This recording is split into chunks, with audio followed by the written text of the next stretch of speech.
Okay, we're back in. We're keeping it simple and we're in chapter 4. Keep it simple, stupid. KISS.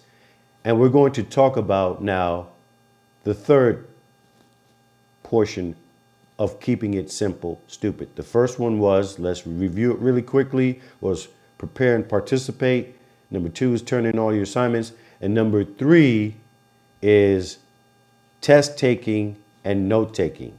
And the reason I put it like this is because in order to take a test, invariably, you will be listening to hours of lecture and you will be taking notes to help you understand this information, help you go over it later and understand it to prepare for what?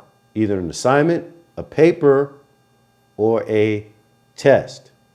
And your approach to taking tests in regards to notes should be segmented.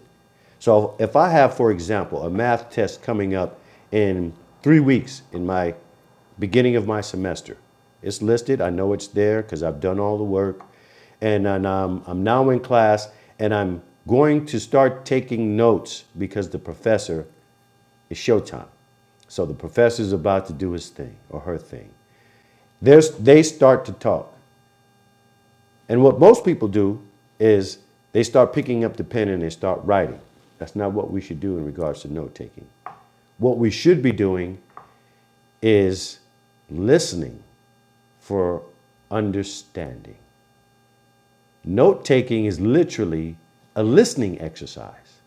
But most people will pick up the pen and as soon as someone starts speaking in their class to start writing exactly what's coming out of that person's mouth. That is called dictation. That's not note taking. And if you're writing as the other person is speaking, you will lose context. You will get lost because while you're writing, you're not hearing what they're saying exactly because you're trying to write down something while they're saying something else. This is what I offer instead. This is the way you should take notes. You should open your notebook, place your pen on top of the notebook, sit back and cross your fingers, your hands, whatever makes you comfortable, and get your ears ready. Your ears are the gateway to your notebook. Leave the pen on the notebook, don't pick it up.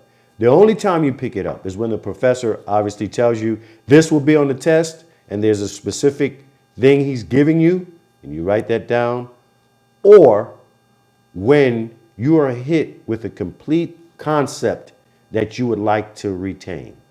So I listened to the professor. He went over some important information. I got the gist of it.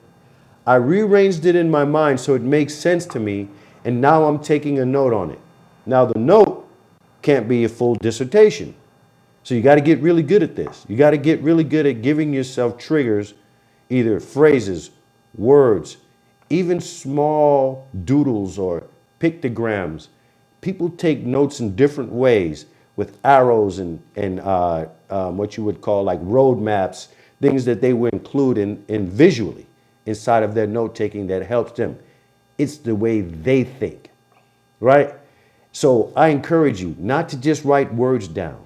Use symbols. If you can doodle or draw a little bit, sometimes these things bring concepts home to you. So when you go back to this note, it brings back everything that you need to remember, triggers that stuff, and puts you right back in the same space. So that's note taking. Take notes from a listening standpoint. You're not doing dictation. You're writing down what the professor says to do specifically. You're writing down specific terms, words, and things that you may not be familiar with that you have to look up.